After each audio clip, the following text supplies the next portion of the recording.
Good day, everybody, and welcome back to the flight deck. We're back on the Canadian tour, currently sitting up in Yellowknife in the Northwest Territories, and we're going to be flying from here down to Edmonton, Alberta. It's basically a straight shot south out of here. Should see some interesting and some lovely countryside as we fly over the rocks, trees, and massive amounts of lakes that form the Canadian North. We're flying in the FENIX A320 in the vintage Air Canada colors, you can see here, and I've done some testing. I removed that little FENIX to GSX or GSX to FENIX program. I think that's what was causing the issues. I've done some tests, everything seemed to work, so hopefully we have no issues today. So let's hop on board and we can start getting the aircraft set up and ready to go. That's not the button we wanted. That's the button we wanted. Alright, so we're inside the cockpit here. We'll do our preliminary checks, make sure that is up, and we will remove that. So coming down here to the pad, we'll get ourselves logged in. There we go. Pop into the main page and we'll load in our brief.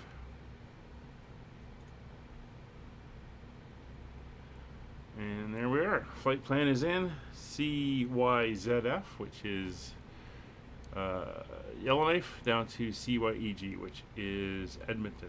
And that is good. So cockpit preparation is now complete. Parking brakes are on. Come up to the ground power. Ground power is available and connected. External power is now on. Batteries 1 and 2 are on. We have voltages, and if we pop down, test screens are up, and that is all looking good. That is what we want to see. So I'm going to start this passing. Parking is too small for your aircraft. I'm well aware of that. We are going to start boarding. Boarding requested. There we Do go. you want to board crew? Passengers bus is coming. So when I was up here in real life, we flew in here in a Q400. It is a small airport, but we did have a couple 737s from Air North here, so you do get them. So we can't fly in and out. Okay, so we're gonna pop up here to the Adiers. There's nav 1, 2, and 3 are on. Evac sign is set to captain and purser. We'll get the signs on in the back. There we go. We'll get our lights up now. We'll turn up the panel. We'll turn it over to system 1. And we'll get the lower panel up as well. And up to oxygen is on. Not sure where I'm getting those stutters. I'm going to have to check and see if there's a graphics driver update. Generators 1 and 2 are on and in fault. We'll turn the heat down. We're having a bit of a heat wave. 29 degrees Celsius here in Canada today. It was ridiculously warm for October. Although in a couple days that changes and we'll be back to seasonable norms. Packs 1 and 2 are both on and in fault. We'll come up and do the engine test. There's the APU. Engine 1 fire test. Engine 2 fire test. Emergency lights are armed. Icing indicator standby compass is on and cargo heat is set to cold. Alright, with that done, we can now come down and start setting up the FMC.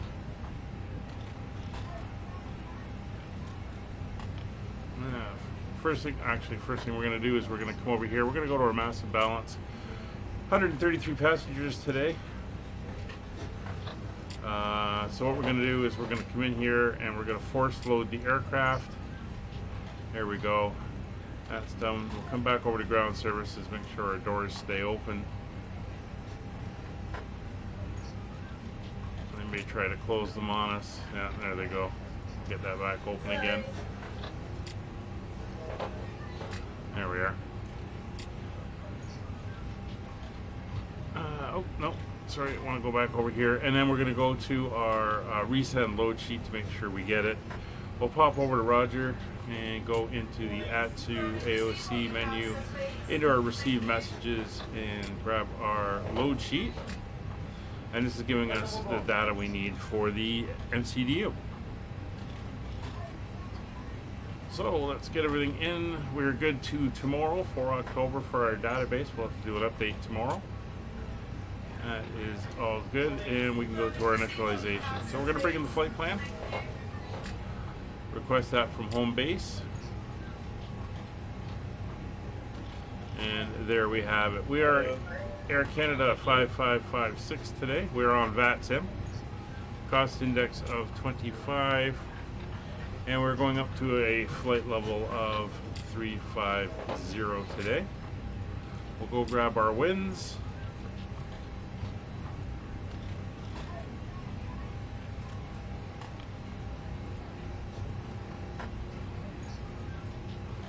There's our winds request, there's our climb winds, and if we go to the next page, next phase, there's our descent winds, so we have all that. That is good. We can come over to page B. We'll put in our fuel reserve. I just got to grab my flight plan. Fuel reserve is 2.2 tons for today's flight. Get that in. That is set. Block fuel is 15.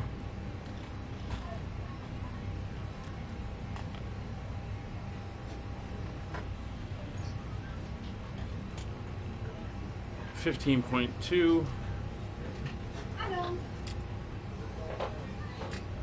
And there you can see our fuel, 15,260 pounds of fuel today. We are in pounds. This is a retro aircraft, and back then, as I've mentioned before, they were using pounds still. We hadn't switched over to metric. So our zero fuel weight is 126.9. That's what it wants here. 126.9. And we'll go get our zero fuel weight center of gravity, which is right here, Mach zero fuel weight of 30.2. There we go, and we will enter that in there. So there is our initial predictions, and we are good there. Over to the flight plan. We can enter that information in. We are going to be departing off of runway 34 on the Yellowknife 2 departure. We'll do a quick wind check just to make sure that there's been no amendment. There is some weather coming in. Yeah, weather has changed slightly. As I said, there's some storms coming in, but we'll be out before they come. But there's the weather. I put it into the chat. Winds are 290 at 4, 15 miles of visibility, scattered clouds at 600, scattered at 2400, 7 degrees, and 2966. So we're going to go off on 3-4, and we're doing the Yellowknife 2 departure. We'll insert that. We are good. So we're going to come down here to Edmonton. Our arrival, we are expecting, with winds there out of the north as well, the ILS runway 30. And we're going to be going in on the T-Tag 2 arrival. There we go. And we will insert that. And there's T-Tag, and then we come all the way down. A little bit of a manual thing here, and then we are in. So that is good. Over to our performance, and we have our numbers, so we can go right into our performance calculator.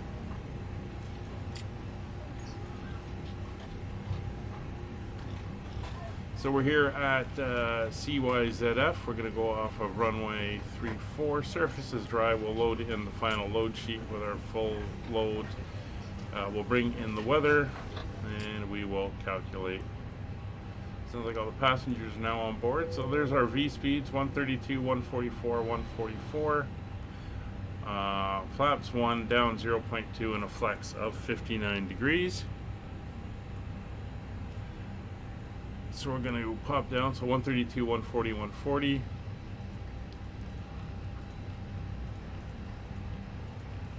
140. Flaps 1 down 0.2. So flaps 1 down 0.2.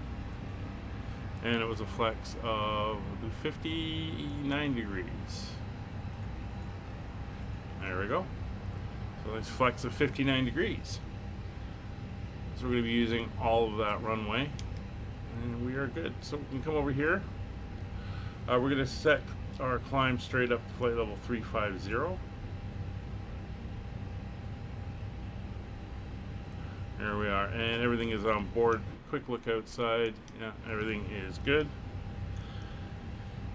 So the FMC is set up, the MCU is set up. Obtain our clearance. We will self-clear. There is no ATC online currently.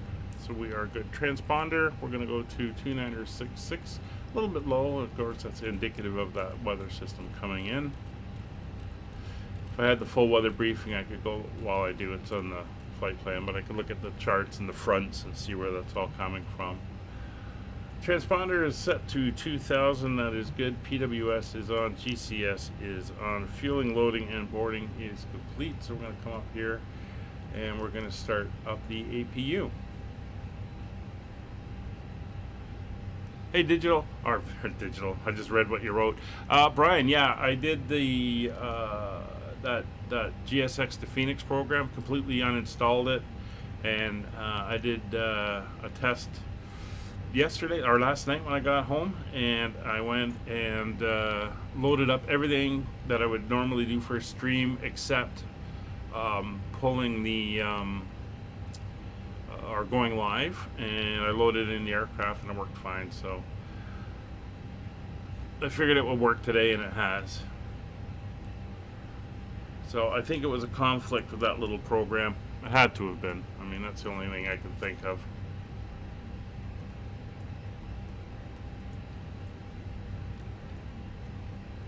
Alright, just waiting for that APU to come up.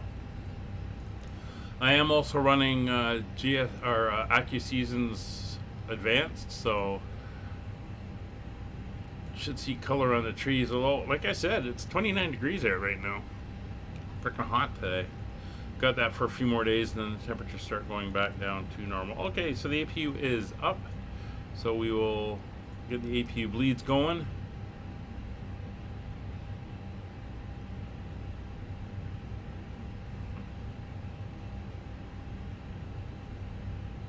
That is good. External power can now come off.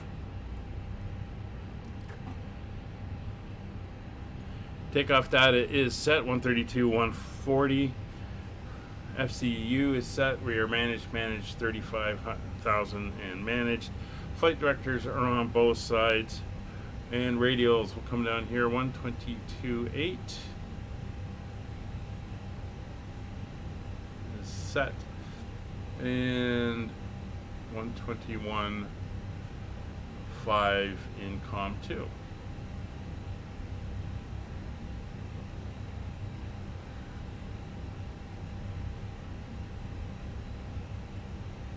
There we go, 121.5 is set in COM 2, so radios are set. So with everything on board, we're good. We can lock the door. We'll come down here, tell them to pull everything. We are not going to need to do a pushback. We're going to be just heading straight out from here. Supposed to be in Edmonton this month? Yeah. So we'll ignore all the ground equipment and everything, but we're going to start up and we're just going to head out from here. So what we're going to do is we're going to come out of the performance calculator, come back into this page, come over to ground services, make sure everything is away and pull. There's the GPU, the chocks, all the doors are closed, and everything else is good. So with that done, we can come over here to the flight page. We're ready to go when you are. Cabin is ready. So we are good for engine start. So we're going to be starting on the stand, so the beacon light can come on. Ladies and gentlemen, welcome aboard. This We'll is come your up top. flight attendant speaking.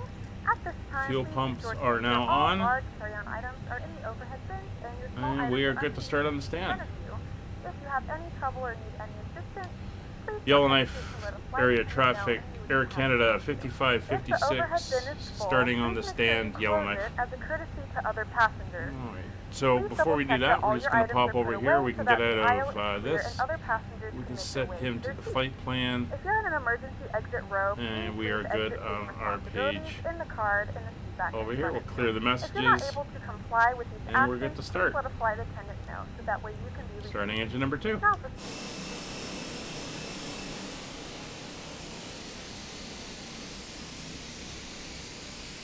Yeah, you got any plans for the weekend, Brian? I got some family coming to stay with me.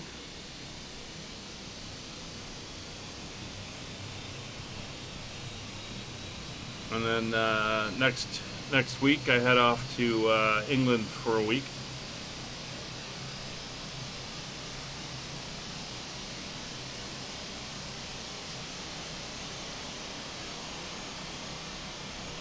That's looking Back to good. full upright and locked position for departure. Flight attendants, please prepare cabin for departure and cross-check. Alright, there's 18. We're good there, so we're going to come up and start engine number 1. Ladies and gentlemen, please direct your complete attention to the flight attendants as they demonstrate the safety features of our aircraft. You will notice a light illuminated above your seat. When this light is illuminated, please fasten your seatbelts low and tight across your lap. To fasten, insert the metal Engine fittings 2 is into one available. another and tighten by pulling on the loose end of the strap. To release your seatbelt, lift the upper portion of the buckle. We suggest that you keep your seatbelt fastened throughout the flight as we may experience unexpected turbulence. There are several emergency exits on this aircraft. To familiarize yourself with the emergency exits on this aircraft, please refer to the safety card in the seat back pocket in front of you.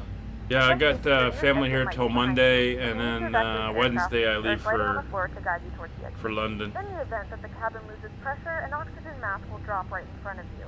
Start the flow of oxygen. So we got a company message, so let's quickly pop down here. It'll probably be another of the tighten the strap as necessary and breathe normally.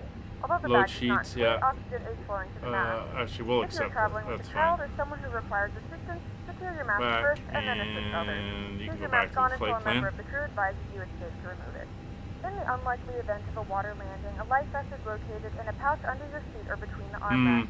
When instructed to do so, open the plastic pouch. and How's remove your the French? strap. Flip it over your You head. getting Wrap the impacted with straps around those your waist and buckle at the front. language Pull the laws strap yet? tight. To inflate the vest, pull firmly on the red cord Alright. only when exiting the aircraft. So we're up and If it good doesn't on inflate both automatically, engines. you may Let's blow into the mouthpiece for manual inflation. so we don't need to do that. So let's pop up top. Generators 1 and 2 are on with no faults. Ignition mode selector to normal. Probe heat is set to auto.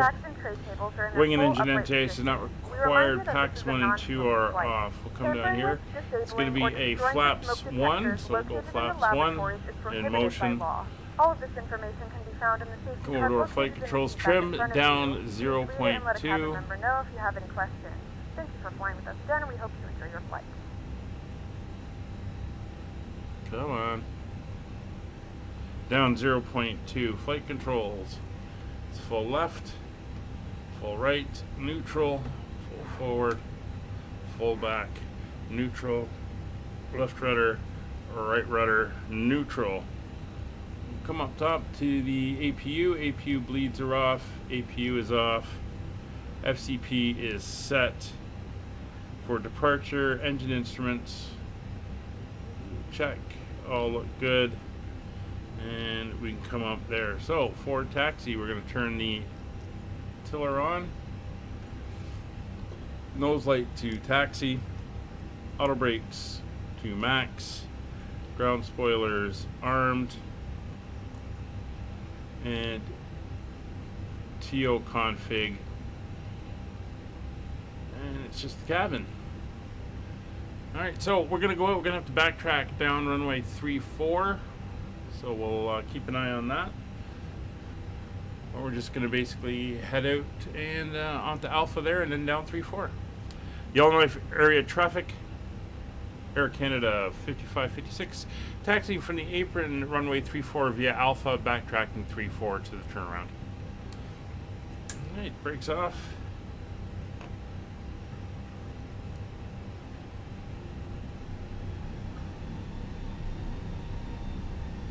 head down. Since it's a short taxi here, let's come down here. We will turn our transponder on. TCAS is on. Weather radar is on. Up top. The cabin is ready for takeoff. Lights on, strobes on, turn off lights on, and GO to taxi.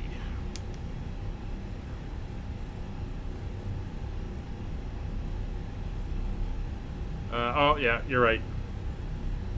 I forgot this aircraft has a gyro-driven thingy. Yeah, I'm not sure why I'm getting stutters today. It's weird.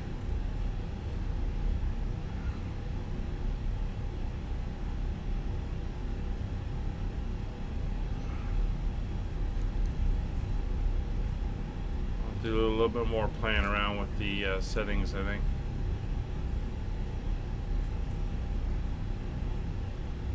Alright, so we're on runway 34.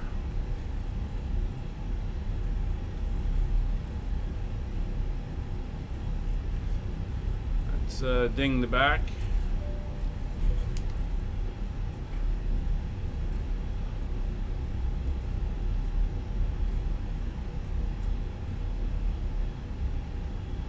Now, I was just reading something about it, and some of the concerns a lot of the bigger companies are having with bringing people in, and a lot of people just refusing to come to Quebec with all that going on. So it'll be interesting to see.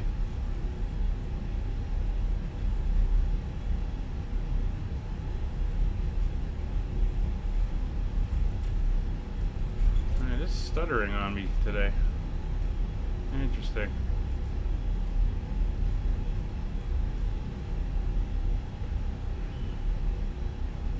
I'll do a check on the settings later.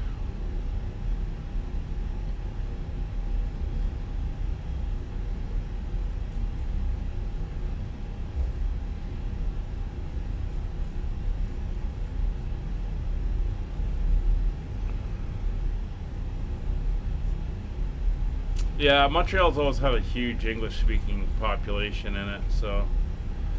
Although I've heard that's where they're concentrating on.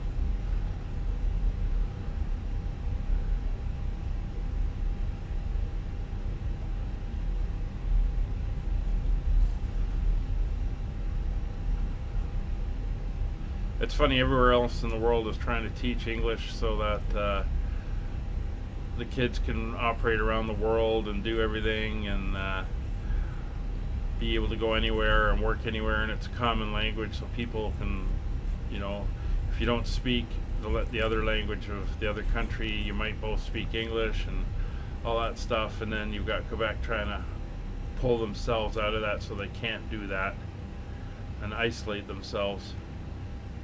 It's a little bit ridiculous, but that's the path the people have chosen for themselves.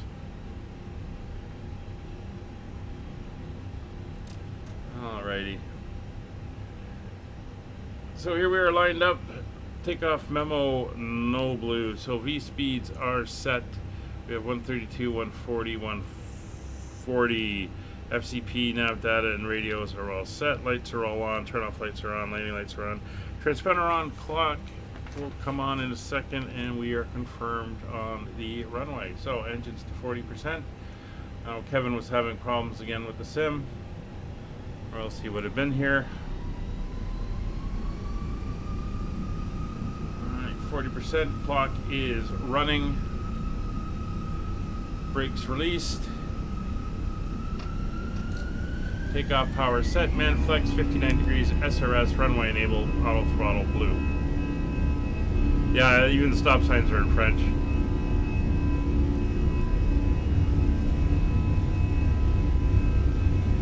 I mean, I like Quebec. I was in Quebec City and Montreal this year. I like them both. I had a great time there.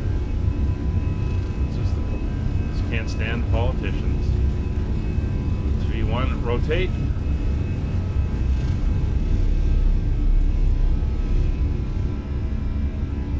Positive rate. you're up.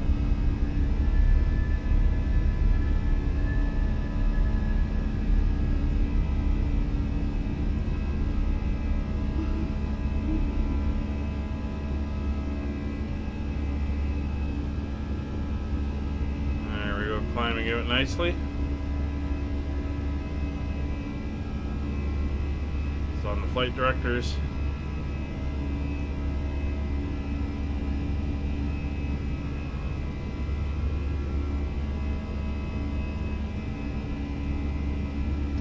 Thrust climb. There's nose down for acceleration.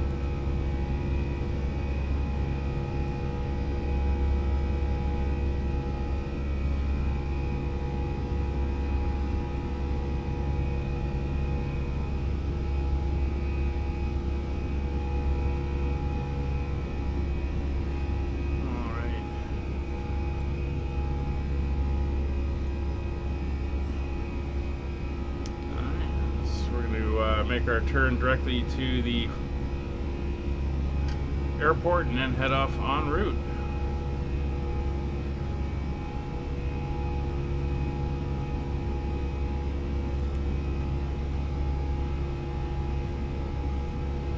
So the turn off lights are off and the taxi lights are off.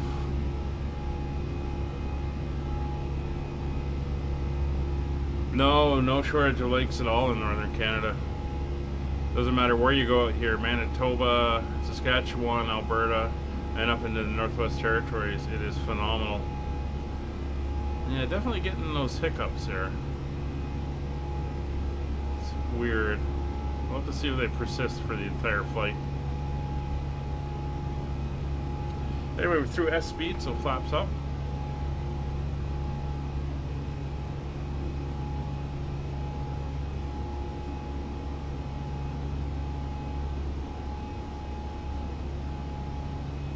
Flaps are retracted.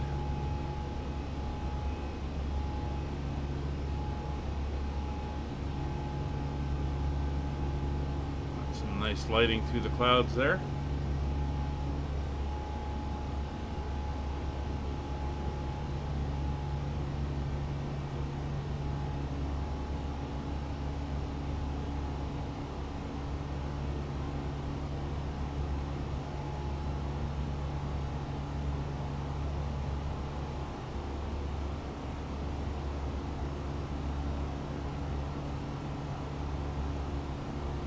So we're headed to the airport, and then we're going to make that turn, and that takes us basically right out to our well, the next waypoint's the entry into the arrival now for Winnipeg. It really is just a straight shot.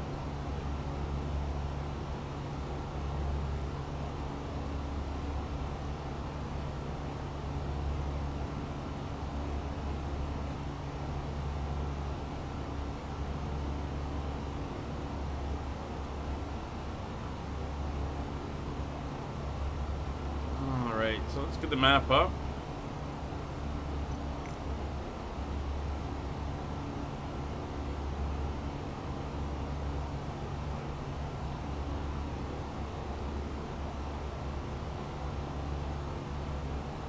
And there we go. There's Great Slave Lake. Yellowknife is right up in the top end there, and we're just basically going to be heading straight south.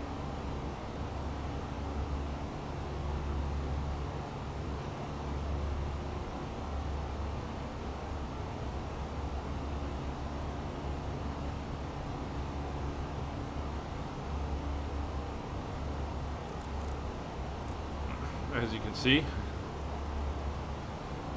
Ladies and gentlemen, we are now passing through 10,000 feet. You can now turn on your larger portable over to standard devices. pressure. As a reminder, please keep your seatbelt fastened while you're There's the landing lights are off. Get the seatbelt signs off as well. Beautiful midday flight here. Of course, the sun is pretty low. The flight crew has turned off the fasten So we're coming into winter. You can now get up and move about the cabin. However, we ask that right. you keep your seatbelt fastened when you in case of unexpected. Got to do both of them at the same time.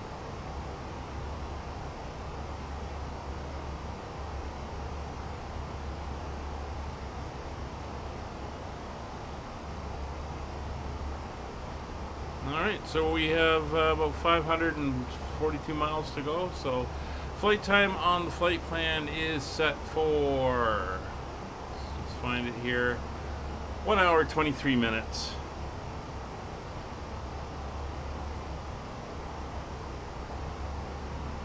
And we should have a good flight all the way down. We'll see if Edmonton Center comes online. They sometimes do. Depends on what's going on.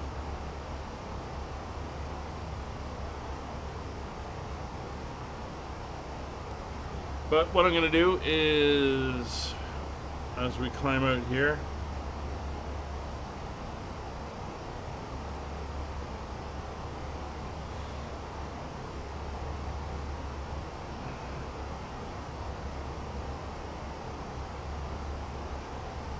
and we'll get the in-flight entertainment up and going, and I will take First Officer Molly out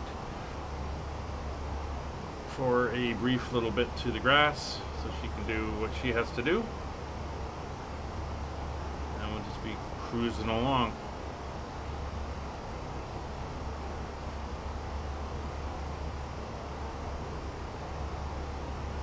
Alright, so let's we'll get a nice view out the side. We'll go out the right side this time.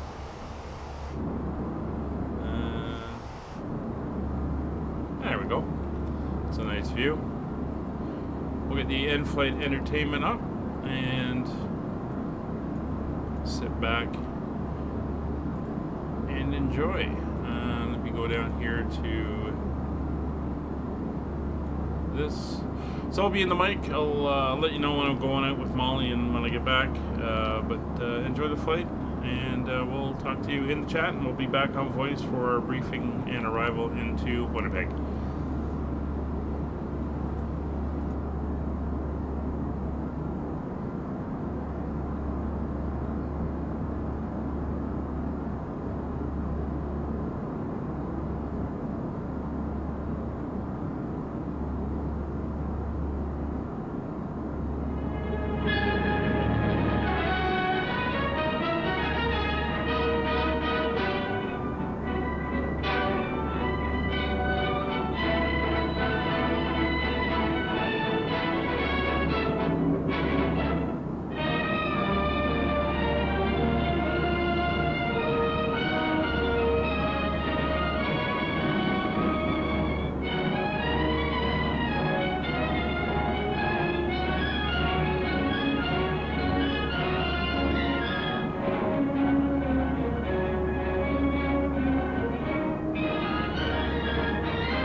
This is a battlefront.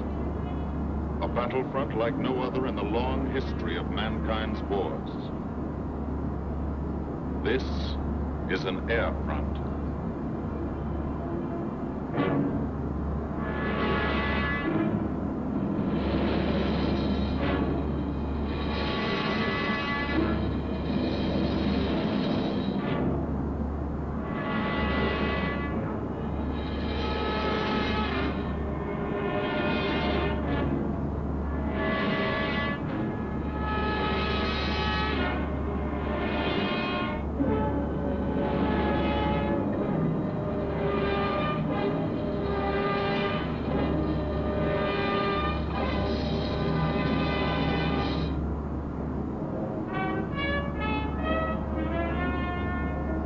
The working day begins, as it will end, with the ground crews, as much a part of the fortress as her wings. If you're a mechanic, you've got your own bomber. You get attached to it. But you know when your ship goes out on a mission, you may never see it again. so you do your work as well as it can be done, perfectly.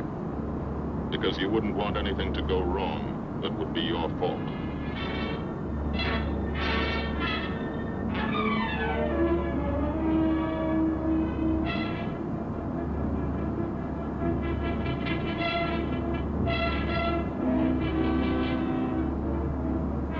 Today, the bombs will be taken from these bomb dumps somewhere in England and delivered to specific points in Wilhelmshaven, Germany.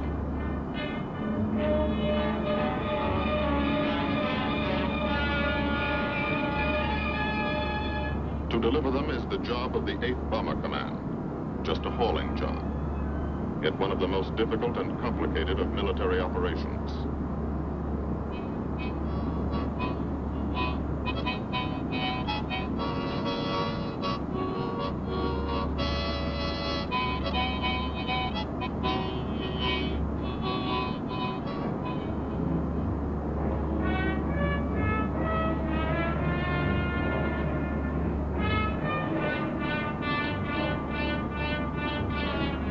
General-purpose demolition bombs, impact velocity as high as 750 miles an hour, pierce 5 inches of armor plate, destroy a factory.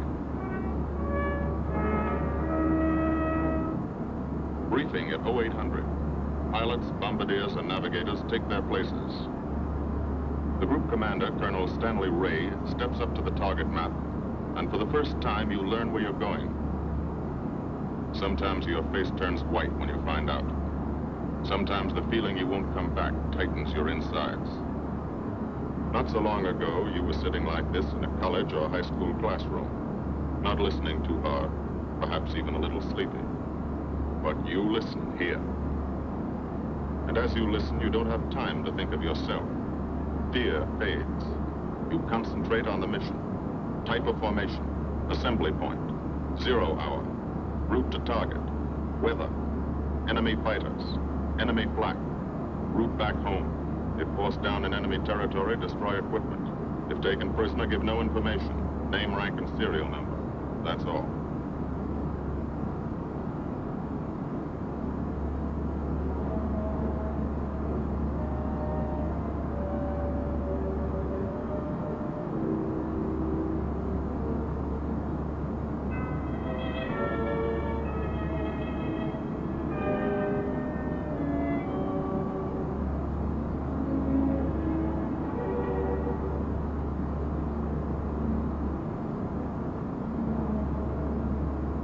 These are the passengers with one-way tickets. And this is the crew of the Memphis Belle, 324th Squadron, 91st Heavy Bombardment Group. Just one plane and one crew in one squadron, in one group, of one wing, of one Air Force, out of 15 United States Army Air Forces. Well, fellas, we've never had an easy ride over there yet. And today won't be any different. No escort except unfriendly. So keep your eyes peeled. Don't get excited and yell when you're talking on the intercom. Save your ammunition and make your shots count. Let me know what goes on back there, Quinlan. Yes, sir. Stay on the ball, gang, and she'll bring us back like she's always done. Okay? Let's go.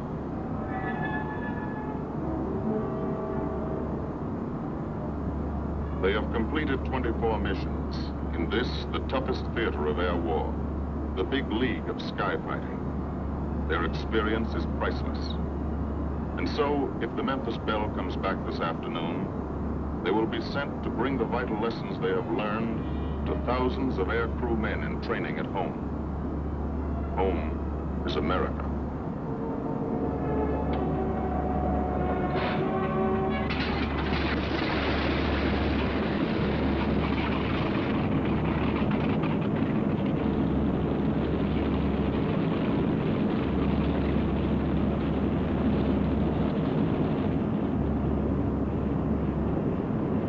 This is a battlefront, like no other in this or any war. No monster armies, no booming cannon. Only the roaring engine sound of the bombers pounding through the quiet English countryside. This is an air front.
soil of England for the 25th time. The friendly soil of England, with its ordered farms and rural hamlets, its country estates surrounded by formal gardens and well-kept parks.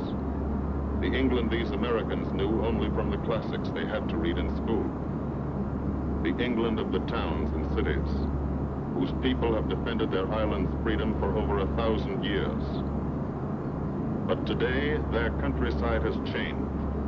Today, their island has been converted into a gigantic bomber field, a super aircraft carrier anchored off the shores of fortress Europe, with hangars and machine shops, with hundreds of dispersal points, perimeter tracks, and concrete runways. This is England in its 5th year of war. And this is the new battlefront, the air front, from which we seek out the enemy. Not his infantry or his artillery, not his panzer divisions, but the greater menace, the industrial heart of his nation, the foundation on which the Nazi Empire and its armies stand, the power behind the German lust for conquest.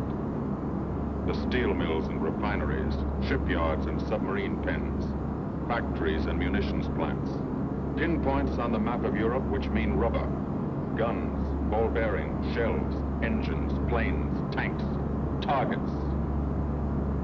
Targets to be destroyed.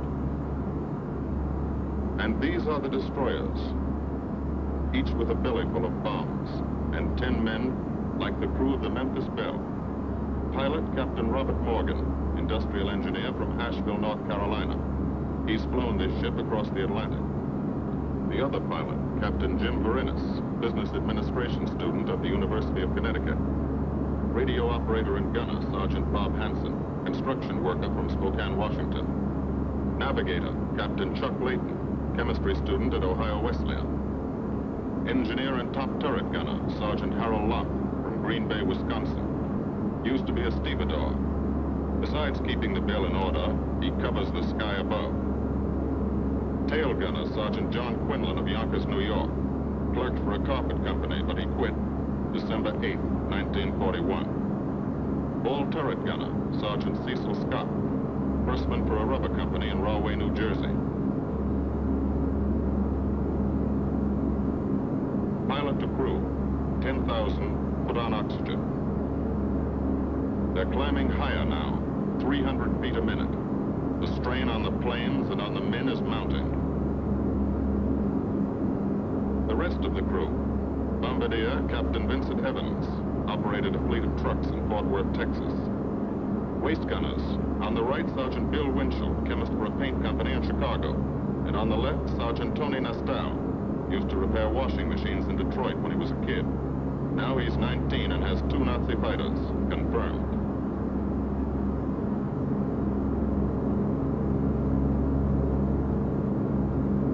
It takes all of a pilot's strength to keep a 30-ton fortress in tight formation. But the formation is the bomber's best defense against enemy fighters. The planes are deployed to uncover every gun, stepped up and down, echelon to the right and left, arranged to overcome the danger of gunners firing into friendly ships, arranged so concentrated cones of fire from the caliber 50 machine guns cover the sky for 1,000 yards in every direction.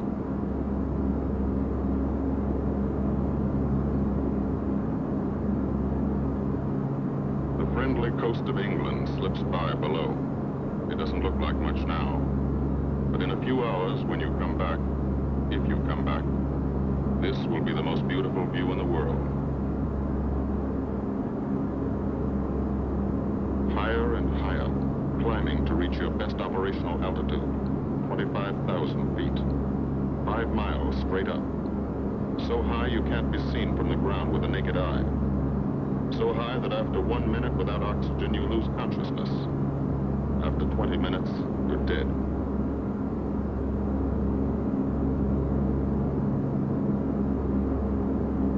From now to the target, you go about your routine duties, plot your course, check your equipment, and wait, and think. Higher and colder. Temperature, 40 20 degrees below zero. Take off your glove and you loosen fingers. You look out at the strange world beyond, reflections in plexiglass, like nothing you ever saw before, outside of a dream.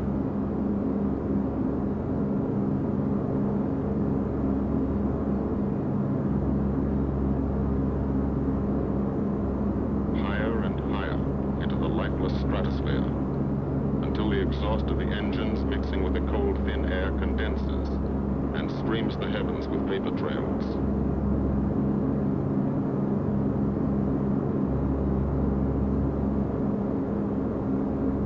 To the men in the ships, they're far from beautiful, for they point like beckoning fingers to the formation, signposts in the sky for the enemy to spot us.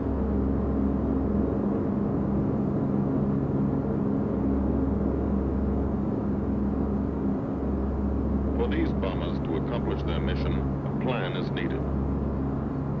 Carefully worked out, timed to the minute. The job is to bomb Wilhelmshaven effectively and economically. The enemy is strong, skillful, determined to stop us. Here are his defenses. Air drones, well dispersed. Each plane indicates a Stoffel or squadron of fighters. Heavy anti-aircraft, highly trained and accurate, all along the coast and defending his vital installation. Radar to warn him of our coming. Here is our plan to divide his defenses and weaken his opposition. At 13:30 hours, shortly after takeoff, 6 groups of planes will be heading toward the enemy coast from 6 directions. The Blue Force, 100 B-24 Liberator 4-engine bombers. The White Force, 300 B-17 Flying Fortresses. The Green Force, 300 B-17s with an escort of 6 squadrons of P-47 Thunderbolts. A force of B-26 Marauders, twin-engine medium bombers with 6 squadrons of RAF Spitfires escorting, almost 1,000 planes and over 8,000 men in the air. The enemy alerts all his air drones. But which is our main force? What are our targets? Where should the Nazi controllers send their fighters?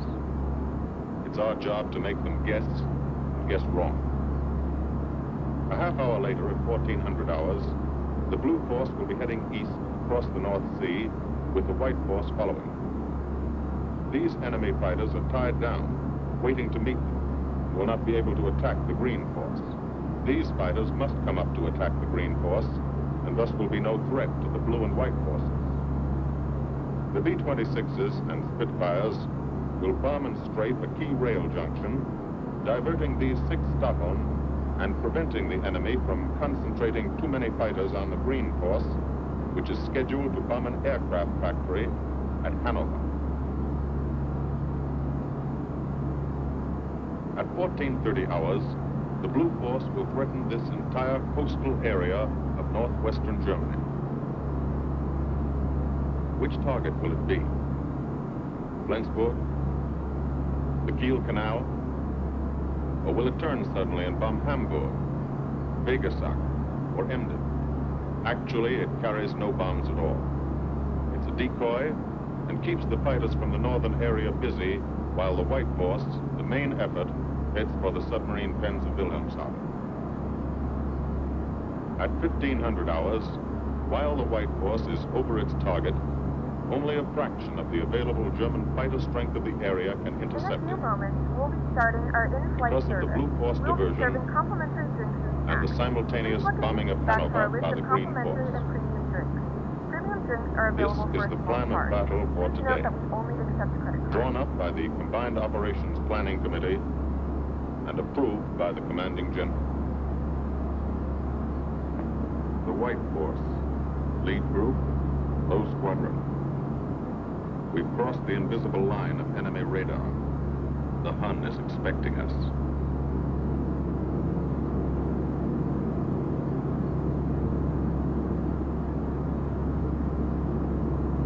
Steel helmets go on. Watchful eyes strain. Tight formations are held tighter still. Tense gunners more alert because here it comes. the enemy coast.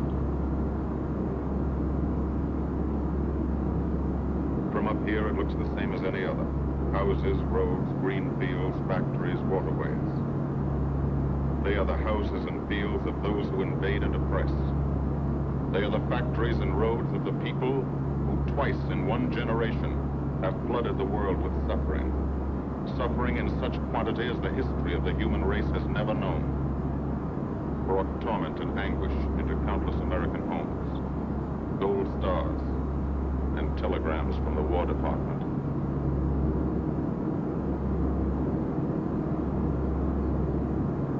The first plaque, just harmless looking, silent puffs of smoke. Only each puff is a shell exploding, throwing shrapnel around the sky. Exactly the range, accurate plaque by radio prediction. 5 miles down, Nazi anti-aircraft batteries have calculated the altitude, speed, and course. Where will the next one hit? You try not to be there.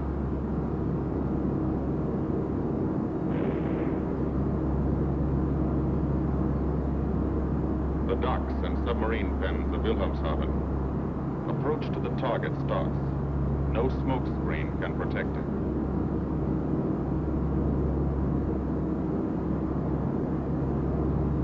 Now the enemy knows the path of your approach and walls that path with a flak barrage. But you fly right through it. Flak so thick you can get out and walk on it.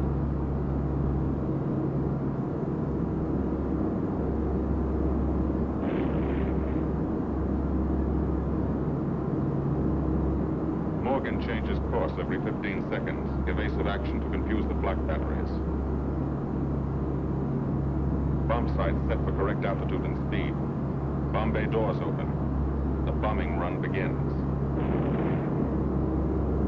Pilot to Bombardier. Okay, Vin, you got it. Now Evans flies the Memphis Belle, controlling it through the bomb sight. And now we are most vulnerable. Committed to our bombing run, we can't dodge flak or fighters. Here's the first.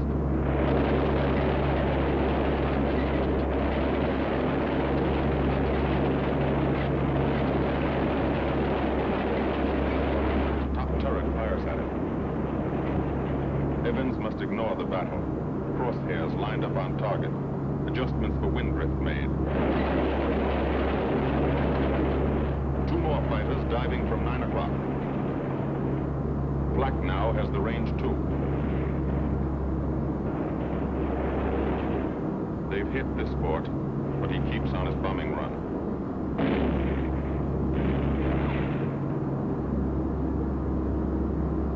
As lead bombardier, Evans' aim must be good.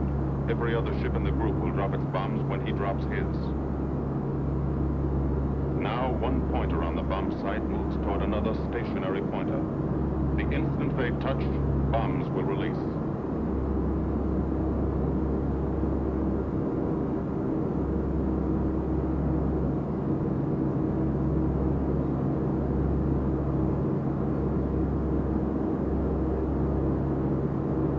Touch.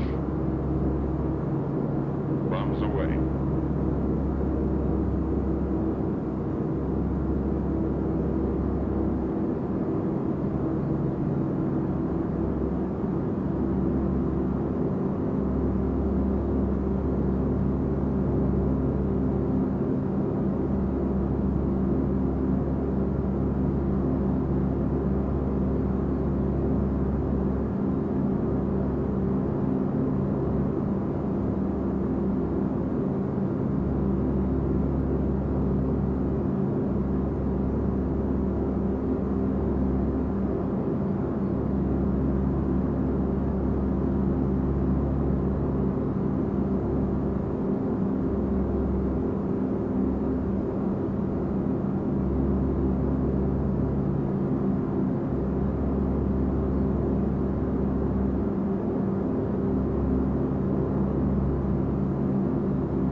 that cloud, or hiding up in the sun where the glare blinds you, and you can't see them, waiting to dive down on you.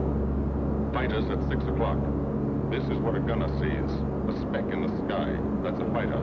And then a blink. That means he's firing at you. 2,300 rounds a minute.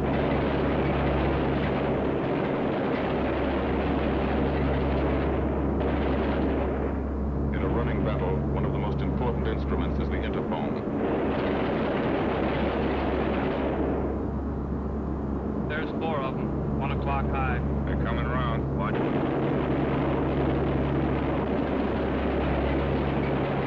2 fighters, 6 o'clock up, coming in, diving out, Chief. A320 trouble out at 2 o'clock, watching. Got an engine on fire.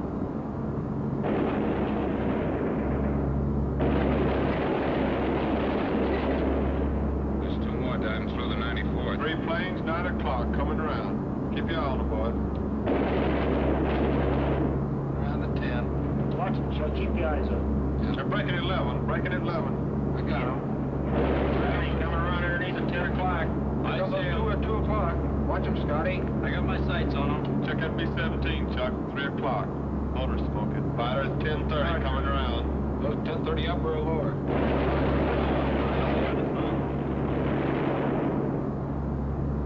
B-17 out of control at 3 o'clock.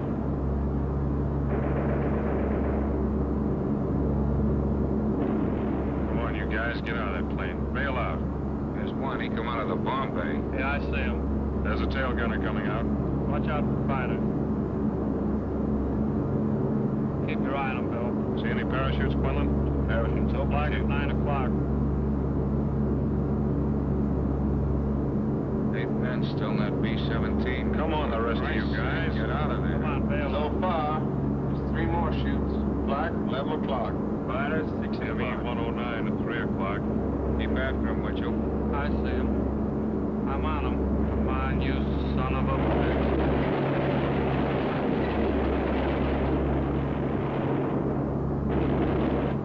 I got him.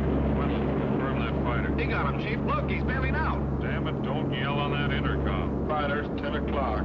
Watch those 2 and 12, man. They're coming in. They're coming in, Scotty. Get that ball turret on him. Leave the ammunition as much as possible.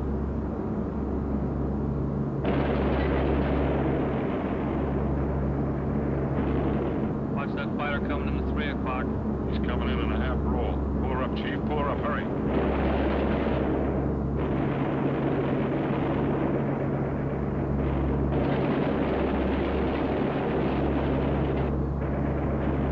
This fortress is hurt.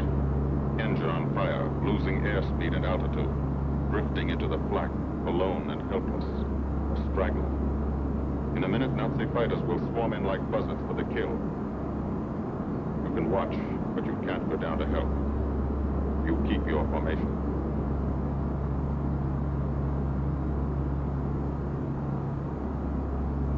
Here, too, the mission is being performed. Nonetheless real, being in the minds and hearts of these men behind. Ask anybody who's been to a field in England, or anywhere else our bombers are based, and he'll tell you that there's drama here, too. Waiting to see who's coming back. To watch them, you might not realize how tense these ground crews are. But they are tense, and plenty worried. In Air Force talk, this waiting is known as sweating out the mission. These men know the flight plan. Their watches told them when the bombers were running into enemy flak, when they were over the target, when they left the enemy coast. And now their watches tell them the bombers should be nearing the field. Every ear strains for the first sound of the engines. And then somebody hears them. And somebody sees the first faint specks in the distant sky.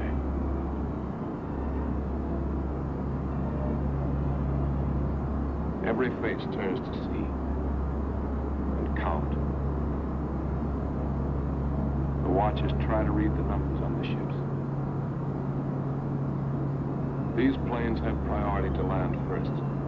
Colored flares mean wounded aboard.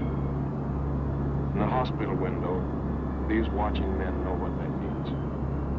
They know what it feels like to lie on a bouncing fortress floor hundreds of miles through the frozen stratosphere, in great pain, with the other men in your crew fighting to keep you alive until they hit the field. The field. Home. It'll be okay then. Because there'll be medical care. The best. As soon as the wheels of your plane stop rolling.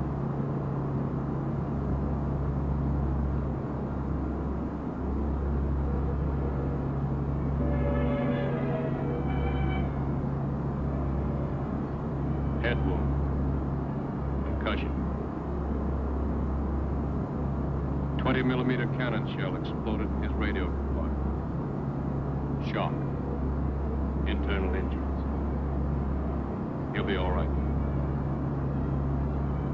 Flak burst scattered flying shrapnel. He's full of steel splinters. This pilot's leg is not a pretty sight. Neither are the docks at Phillips House. These men will all get the Purple Heart. And this man, too. Posthumously.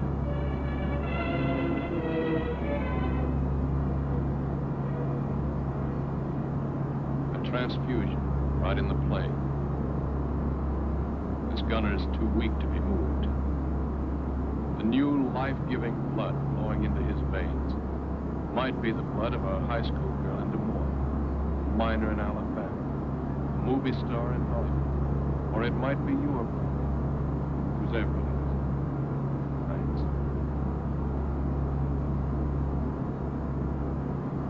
"36 planes left this field this morning. Now 6 more arrived. That makes 20 home. And this one's 21. More wounded aboard.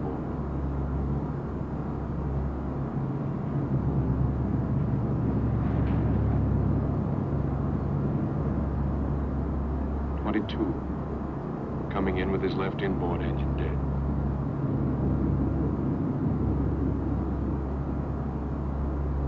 "23. The feathered prop on his left outboard engine. 24. Southern Comfort with a chunk of tail gone. 25. They flew home on their luck. 26. Not a scratch. The control tower learns that 2 more landed at a British field to the south. 1 a crash landing. Crew safe. That makes 28. 29. A rough landing, but her pilot's badly hurt. It's a wonder he brought her back at all. 29 planes back so far. 29 out of 36. Our losses were heavy, but the enemy's were far heavier. We destroyed a German aircraft factory, a rail junction, submarine pens, docks, and harbor installations. That's specific, known damage. But who can tell the number of German torpedoes that will not be fired? The number of our convoys that will get through now? The soldiers and seamen's lives that will be saved? Or the battles that will be won instead of lost? Because of what these bombers and airmen did today.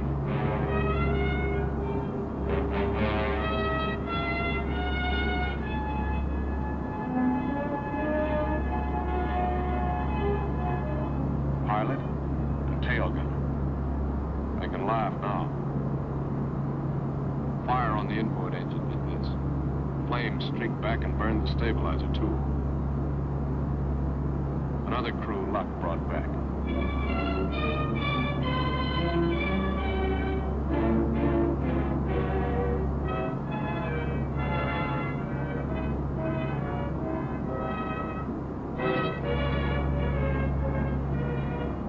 Here's old Bill.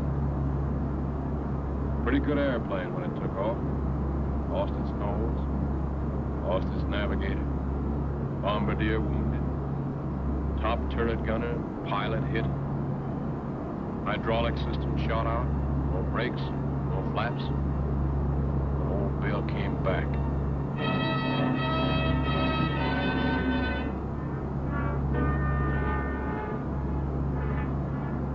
Now, among the returned crew members, talk flows like a river. talking out every detail of the mission. These are the faces of combat. Faces of Americans who have watched their comrades die. Faces that can never forget the enemy. There are no movie to have their picture taken.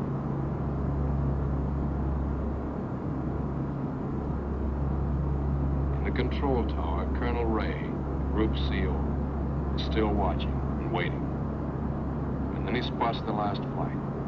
3 more planes. And one of them is the ship everyone has been pulling for. The Memphis Belle. The last few miles of this trip have been a joyride. The strain is over. They can leave their guns now. Now they know they're going to go home. To Spokane, Green Bay, Asheville, Detroit, Chicago, Fort Worth, Yonkers.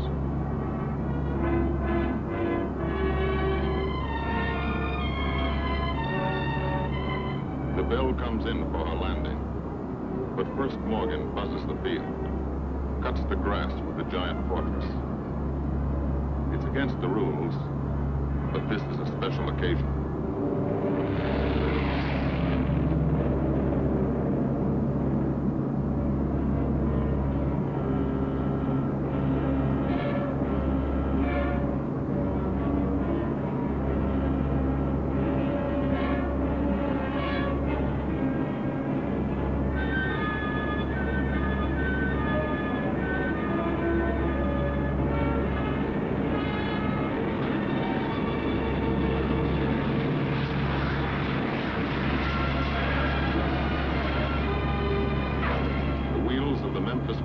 Come back to the soil of England for the 25th time.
This is a day they will never forget.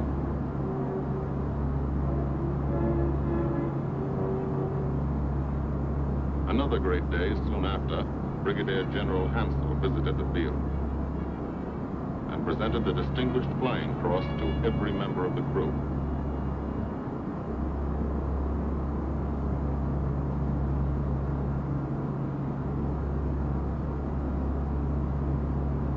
And then there was another day.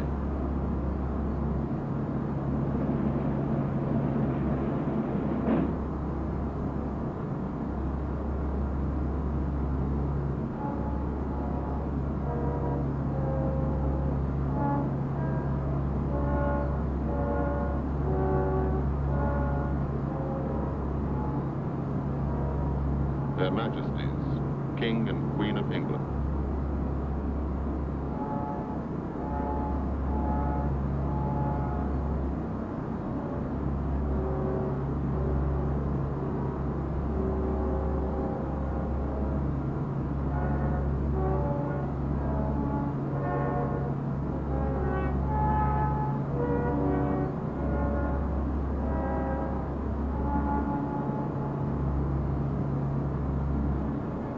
Johnny Quinlan never thought anything like this would happen to him when he left Yonkers.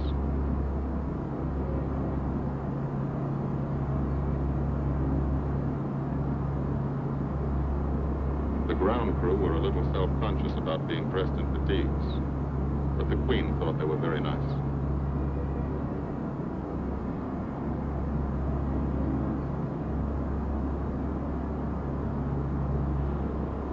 Finally, 2 more visitors came. General Acre, commanding the 8th Air Force, and General Devers, U.S. commander of the European Theater. The Bell crew received them in flying clothes. As General Acre read the order for what he called their 26th and most important mission, return to America to train new crews and to tell the people what we're doing here, to thank them for their help and support, and tell them to keep it up so we can keep it up, so we can bomb the enemy again and again and again until he has had enough. And then we can all come home.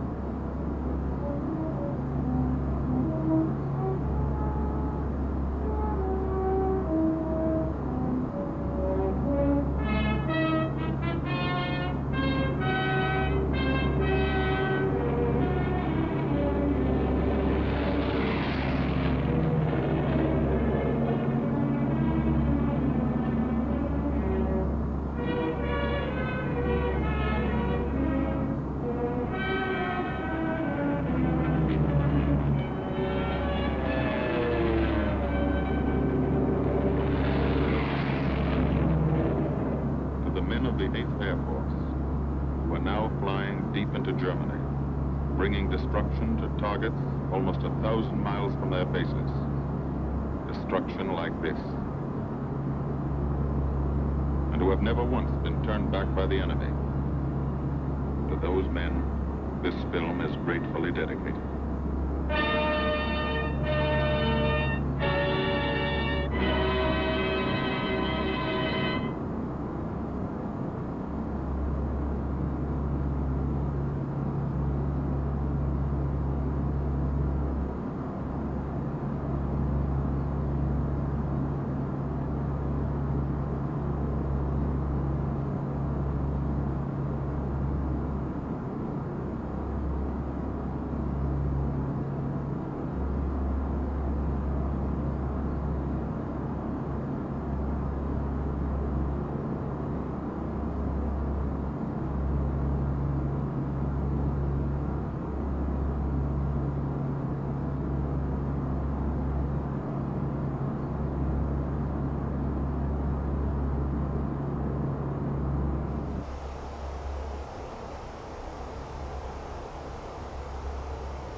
Alright, welcome back to the cockpit.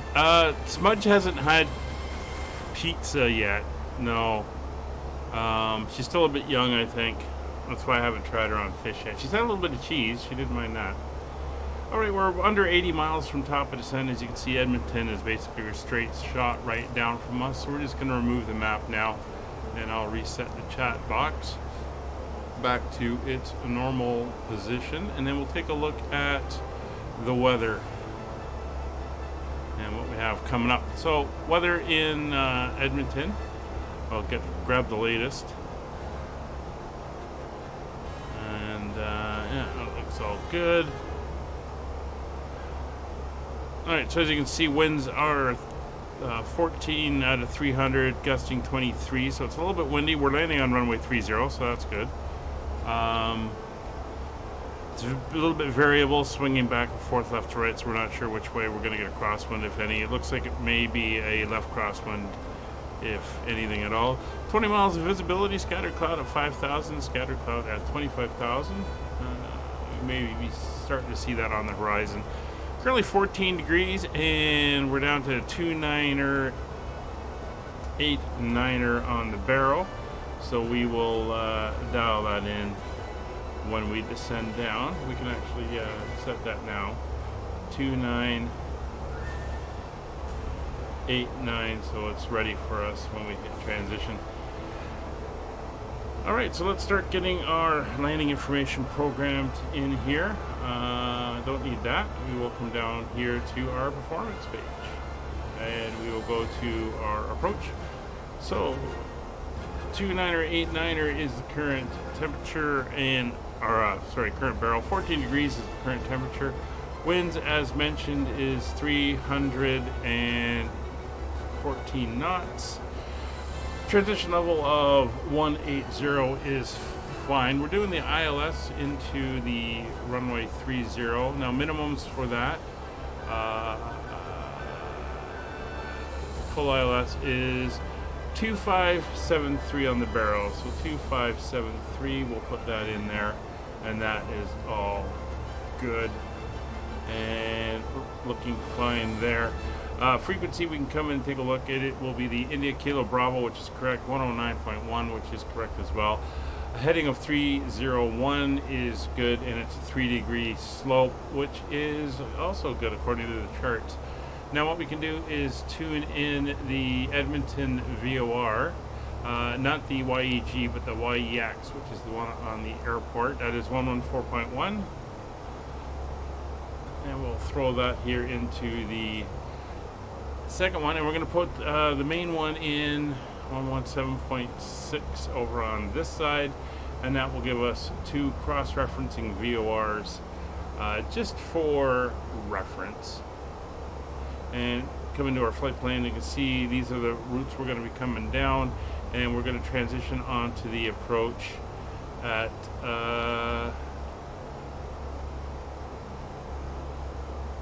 here at Labadie, and then we go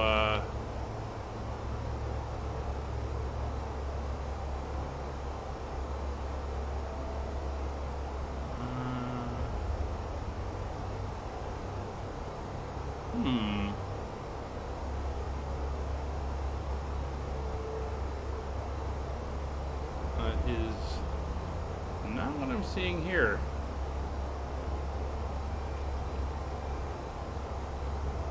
Oh, there we go. Dapit. We've extended it there. Okay, manual, and then over to G1. So we're going to come in. We're going to take out the manual portion here. We will insert that. That's fine. And we will take out that discontinuity. So what we have here is a continual run now from Dapit and then out to turn to Javon, and then in. We'll just confirm our altitudes are good. We want 5,000 feet at Javon. I think it's giving me an above. It is, so we're going to go hard 5,000 feet. And let's just come down to Gadep. Should be 3620. That should be a hard 3620, which it is. So that is all good there. So that is that information entered in. You can see the plane here, and then we've got our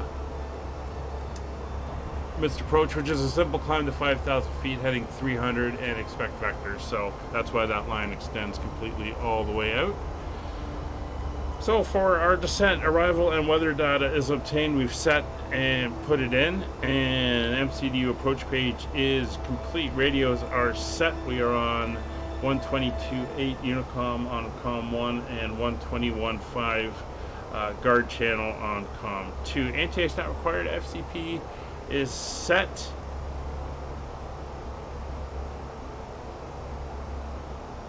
We are going to be going down to 5,000 feet, so we will just dial that back now to 5,000. And the altimeter will grab 2989er when we are passing through 18,000 feet. Approach has been briefed. Auto brakes, we're going to be auto brakes on low. Alright, so our descent preparation complete. I'm doing very well. Molly's doing very well. She had a very busy morning with a friend of mine. Went for walks along the river and is worn out and resting this afternoon. She's getting anxious for dinner. I was just cooking some of her meat. Of course, she smelt that and started going a little bit nuts. But it is all good. So we're just now 22 miles from top of descent and getting ready to come down. No need for the train radar. It is with a few minor undulations aside, dead flat here. So it is all looking good. So the Airbus, yeah, the Airbus is working fine. It was that add-on program I think was causing a conflict. So communications conflict between the external program that runs all the systems for the aircraft, and that's why I was getting no displays.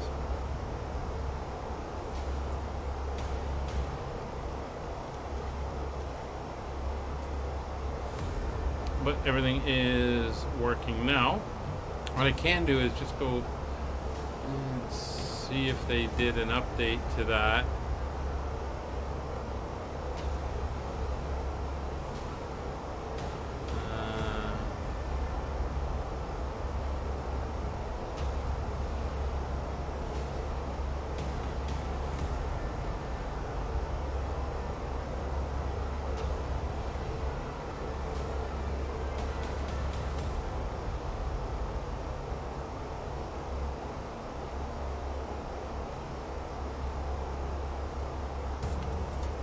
Look and see. Can't remember where they where I got it from, but yeah, seems to be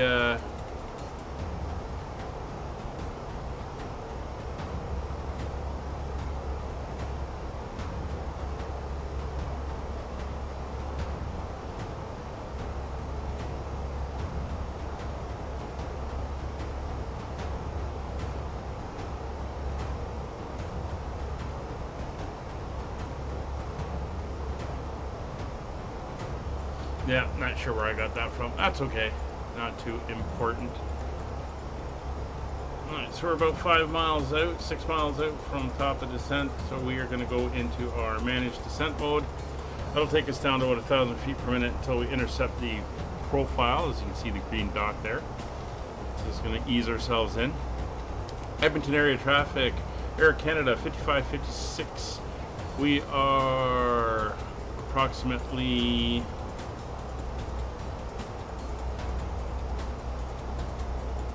90 miles north of the airfield, inbound for the ILS runway 30 Edmonton. Okay, let's just take a quick look at if there's anyone there. So no one there, it's just us. No one leaving and just us coming in. Yeah, Molly loves meeting people on walks. And other dogs, of course. There we can see the indicator coming in. We're going to intercept our descent profile. There we go. We're nosing down even further. And away we go. So this is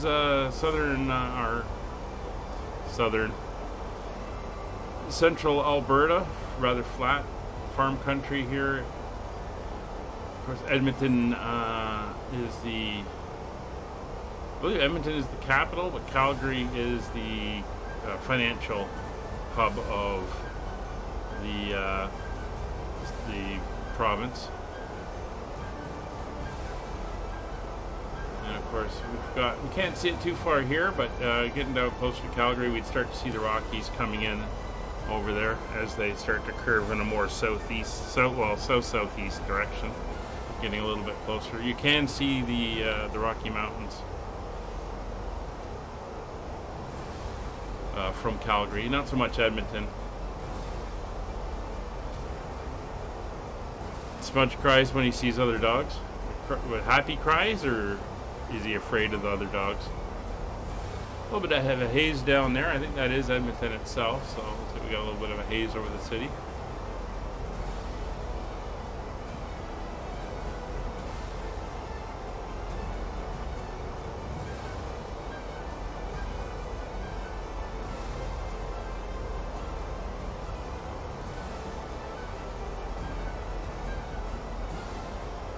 No, he's happy, yeah. Yeah, Molly, it doesn't matter, big or small, she loves going up to them and doing things with them. It's when they bark, for whatever reason, when the dog barks, it scares her. So, although she's getting used to my friend's dog barking, because he kind of does it frequently when he's annoyed or whatever. But, hopefully she'll get over that. Alright, we're through 30,000 feet, so we're going to come up, throw the seatbelts on.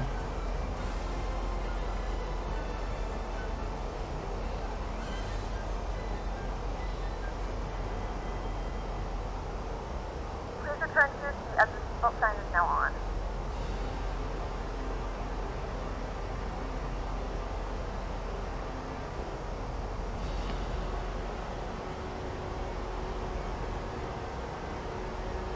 Yeah, Molly doesn't bark much. She's starting to. She's barked at me a couple times when I'm late with her dinner and stuff, and she thinks I'm taking too long. Sometimes growl. It starts with a growl, and then she barks, which is kind of funny. Instead of the puppy yipping, I'm actually starting to get adult barks, which is nice to see.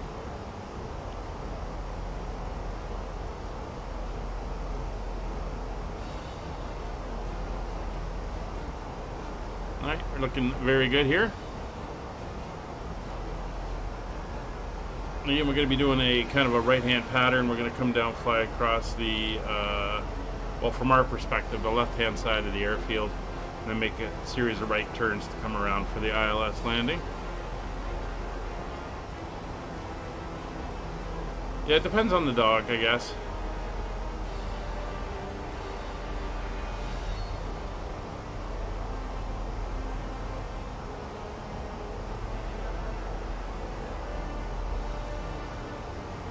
Yeah, it's definitely Edmonton out that way under that haze.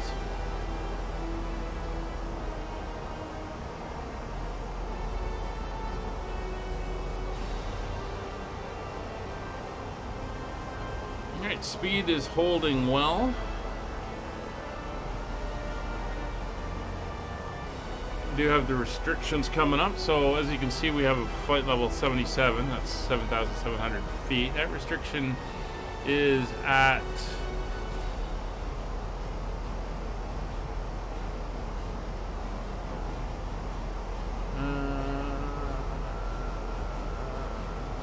not the one I want. I'm gonna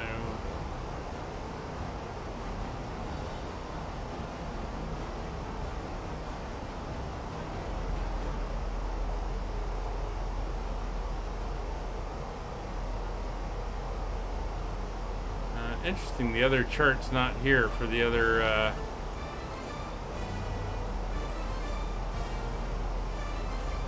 other runways. What do you mean it's not here? Let me just look at my charts. Let's go with my arrival.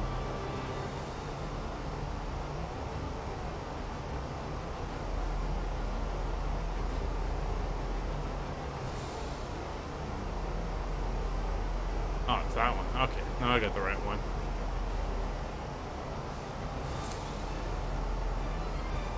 Yeah, so we have to be below 1,900 feet at Setbu, which is coming up.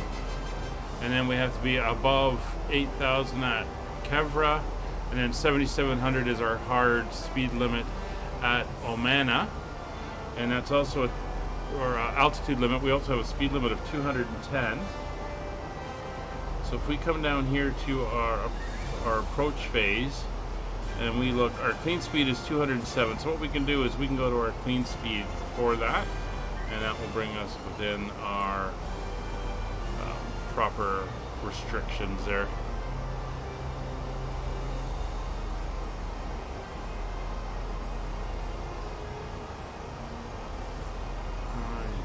The airport should just be to the right of our path, somewhere out there. That's probably might be it there.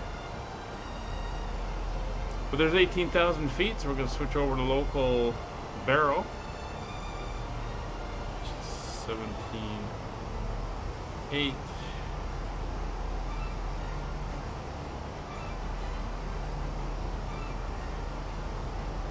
Somewhere about there. On the standby. Oh, yeah. I keep forgetting these are not synced.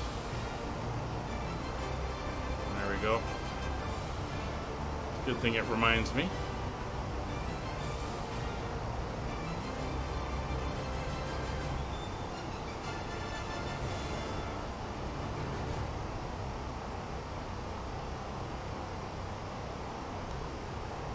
Edmonton area traffic, Air Canada 5556 descending through 16,500 at Pesco, inbound on the T-Tag 2 arrival ILS runway 30 Edmonton.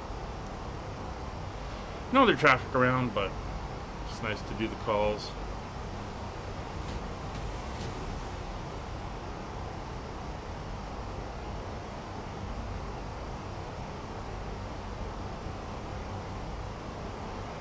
And again, you can see the flat countryside here, farm country. A lot of cattle in Alberta. Saskatchewan is a lot, or they get some wheat and stuff, cereal crops in Alberta, but a lot of cattle. Saskatchewan is a lot of cereal crops. That's where those big, you see the pictures of the endless plains of wheat and everything. That's generally in Saskatchewan.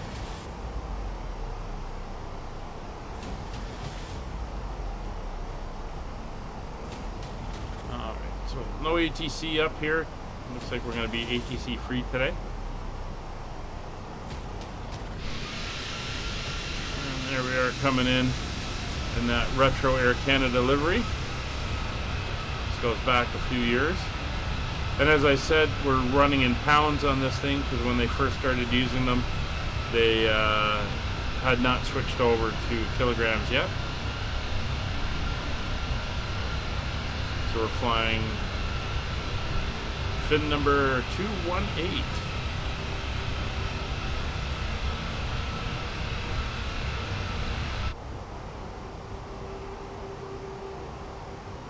And we are on path and looking good. So it's October, so sometime this month, according to their schedule, they should be coming out with the Block 2 update, which is the new sounds and everything, and the new sounds for the new engines and the new systems behind the hood, all fine-tuned. So it'll be interesting to see how that is.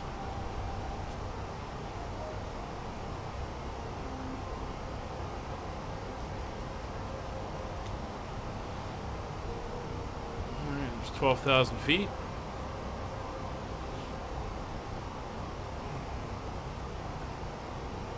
So as we descend down towards Edmonton, just a reminder that if you want to join us, begun our final descent into Edmonton. Flight attendants will be passing through the cabin. All our live streams are community flights. If you want to join us, you're more than welcome. Mondays, Tuesdays, Fridays, and Saturdays are flown on VATSIM. Wednesdays and Sundays are flown in multiplayer on the Northern Europe server.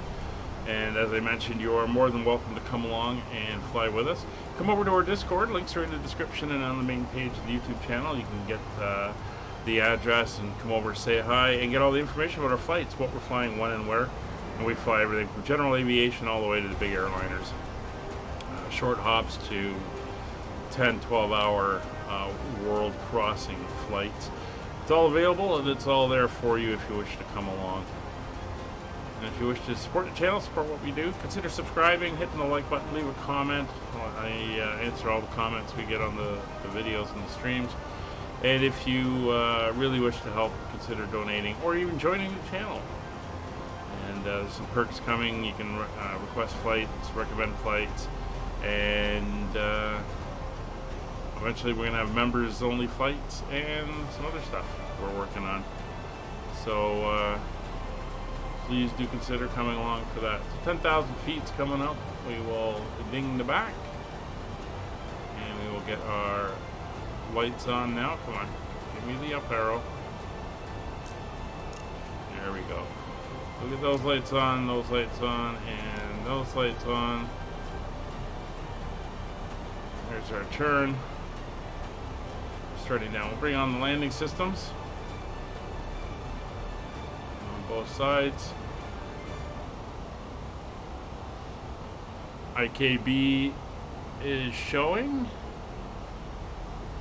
IKB is correct. So we're picking up the ILS. And there's the airport. There's the runway we're going to be landing on.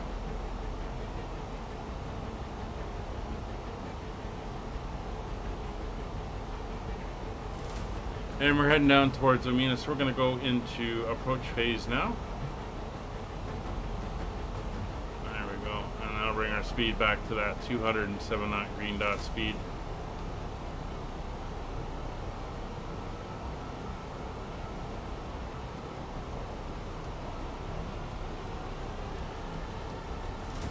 Definitely getting hesitations here. Not sure if that's an internet issue, server issue.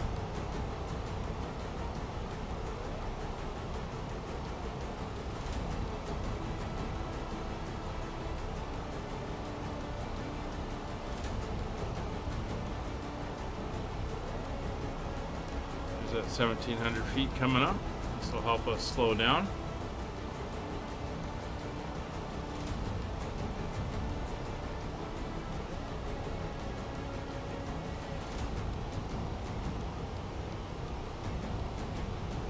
There's the airport right beside us.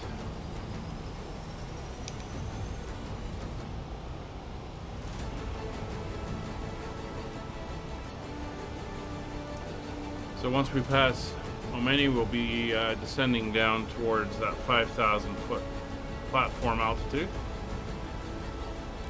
And there we go. Just about to kick over.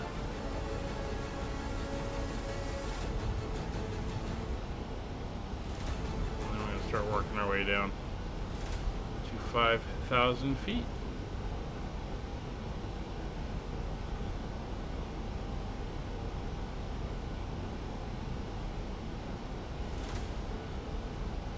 You see the wind's 284 at 19. Again, we had that little bit of warning about gusts, so we'll have to watch that as we come in. We've also got the sun starting to go down, getting a little bit low, so in the haze it might cause a little bit of a brightness issue. We'll see how that does. And we're heading down to 5,000 feet, as we can see. That's also our missed approach altitude, so that is a good thing there. Don't have to reset that.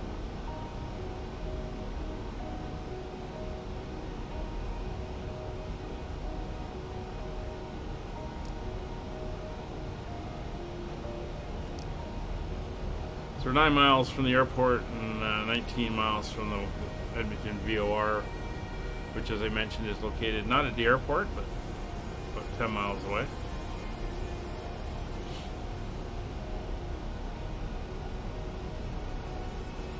Two 2,000 feet to go.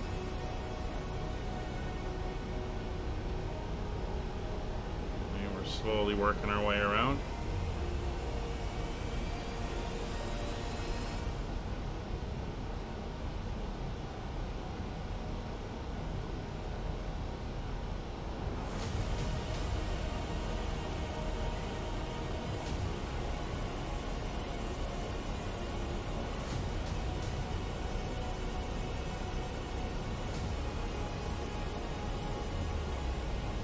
speeds holding below 210. Once we pass Lob T, we're going to go to 185-ish. And what we're going to do is we're going to go flaps 1. That brings us down to our slat speed of 186. So we're passed over. We're heading towards Dapit. So we're going to go flaps 1, which is actually just the slats coming out. And we're starting to slow.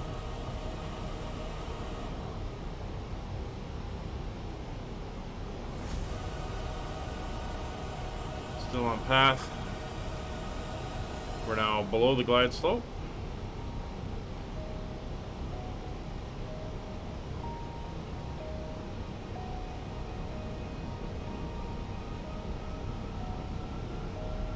And we are descending. We're shortly going to begin our turn. We'll be doing about a 180-degree turn to the right to bring us back up towards the runway. There's our turn starting.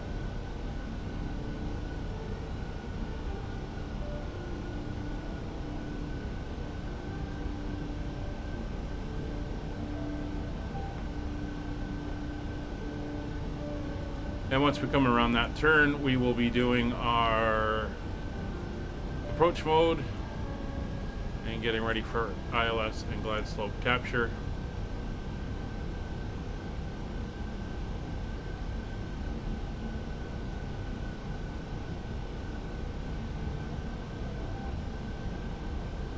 It's 5,800 feet.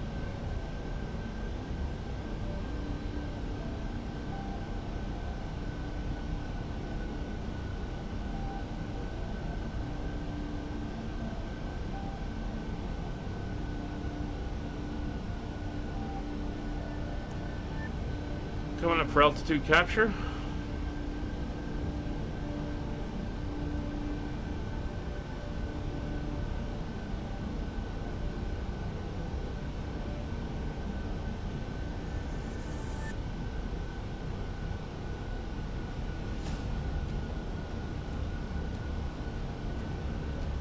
Probably going to exit off at Alpha 2. And then we'll take Alpha to Alpha Delta and then into the gate.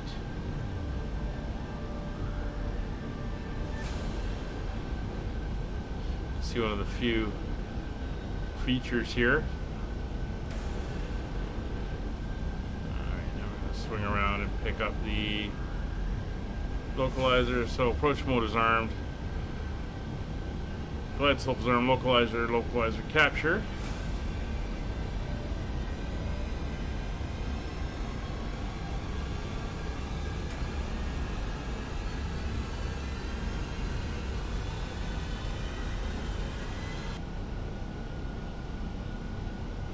$13 miles.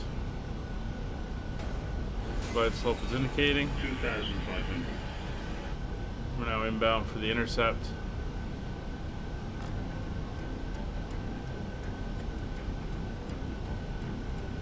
Alright, so lights are all on. Cabin is notified.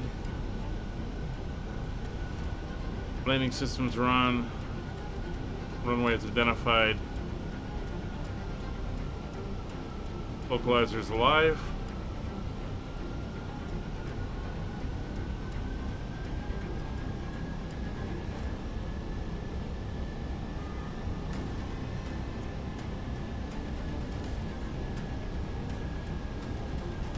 Now an altitude hold.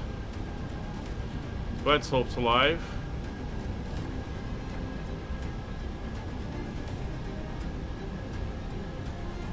$10 miles.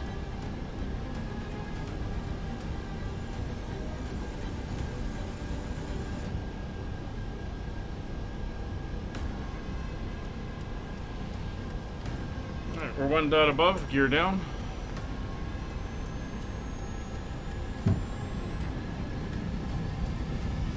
Glide slope capture, flaps 2.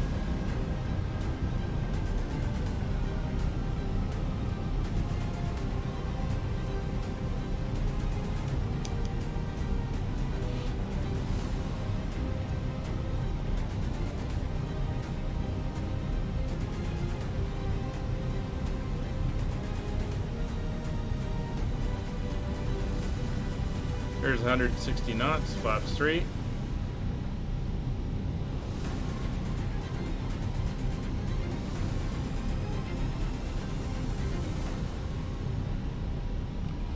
And 150 knots, flaps full. Gear down 3 green, flaps full, lights are all on. Cabin is notified, and oop, come on. Spoilers are armed. Landing memo, no blue.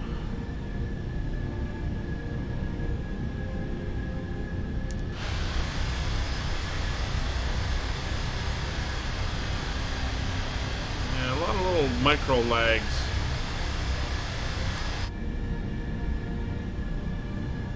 It's annoying.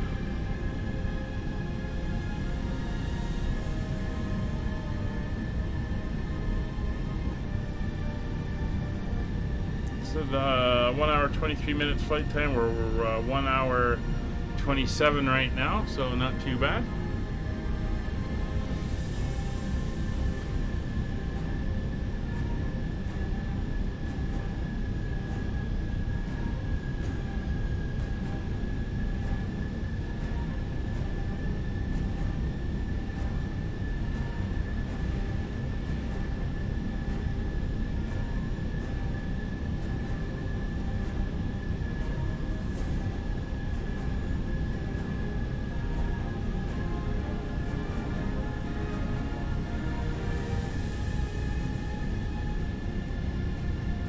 $1,000 to go.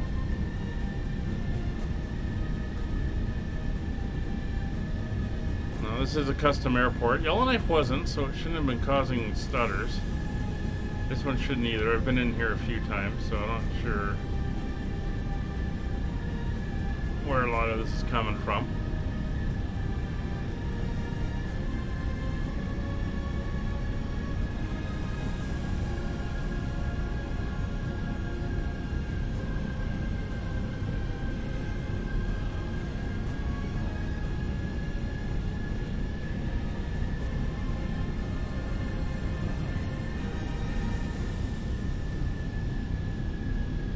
$500.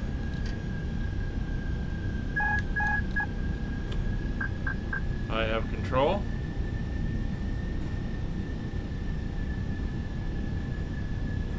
Yeah, she's stuttering like crazy.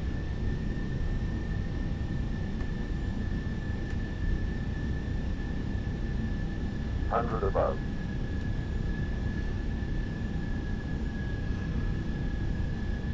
Minimum. Landing. Light slow. Light slow. 40. Too low. Terrain. 20. That makes that fun. Wow. Turned into a slideshow there.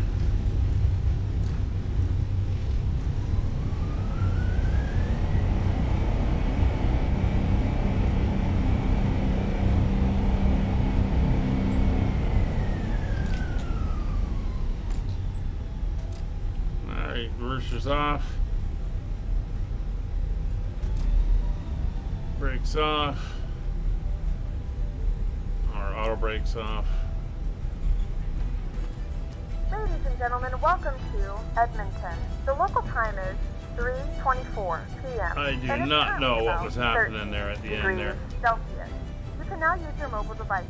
Please remain seated until the aircraft has come to a complete stop. That and the seatbelt sign is turned very off. annoying. Remember to use caution when opening the overhead bins, as Just items watching may it. have been shifted during the flight.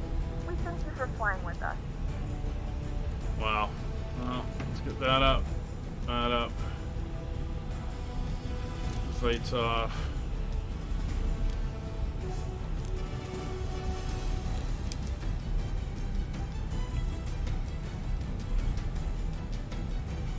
Yeah, not sure what has happened with my performance here. Seems to have cratered.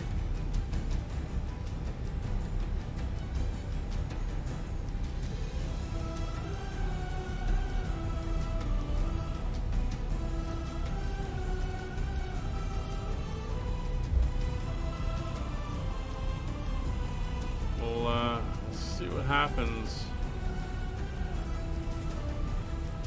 tomorrow. If I get the same thing in the DC-3. If not, it might be the aircraft.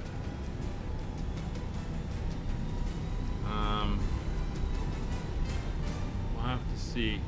I'm gonna go for gate. Let's see if we can get 58.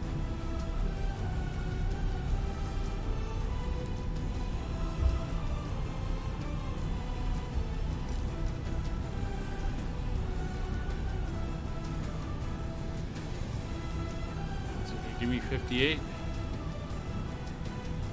No, it says it's small. Alright, give me gate 70.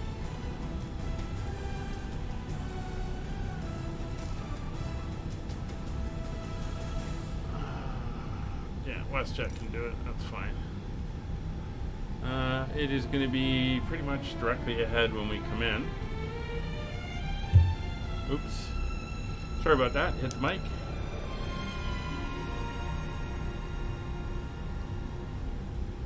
Should be slightly to our right here.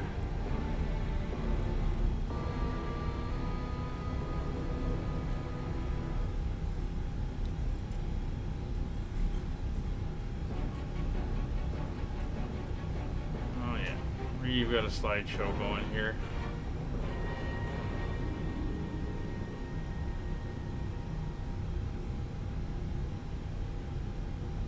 Huh.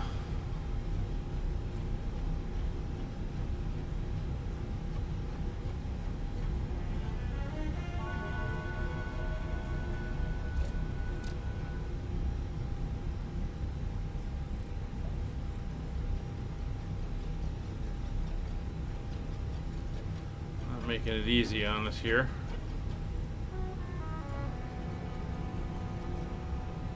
Looks at me, we may be going back to the 737 after all. We'll have to see.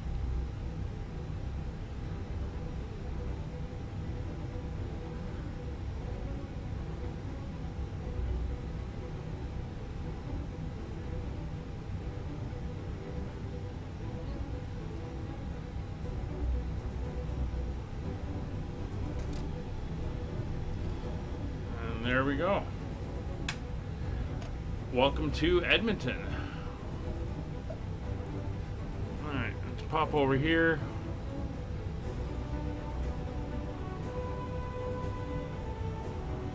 We'll do ground services. We'll get our chocks and GPU in. Pop up top. Oh, that's not what I want to do. It's going to be interesting. There we go. External power is on.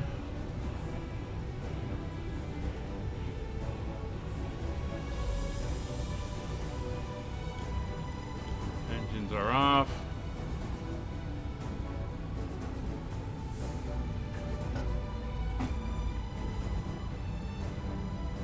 Turn off this stuff. Come on. There we go.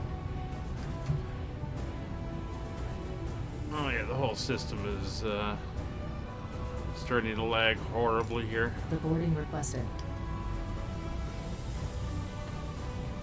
It's deboarding, not deboarding.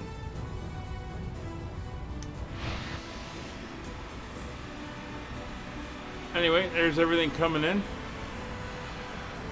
Well, thanks for watching. We made it here to Edmonton. We'll be back tomorrow, 1930 Zulu, as we continue with the tour in the U.S., in the U.S. Capitals, and the DC-3.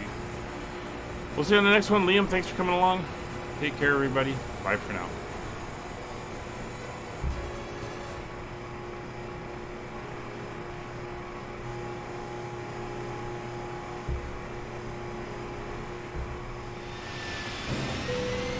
Passengers, the boarding is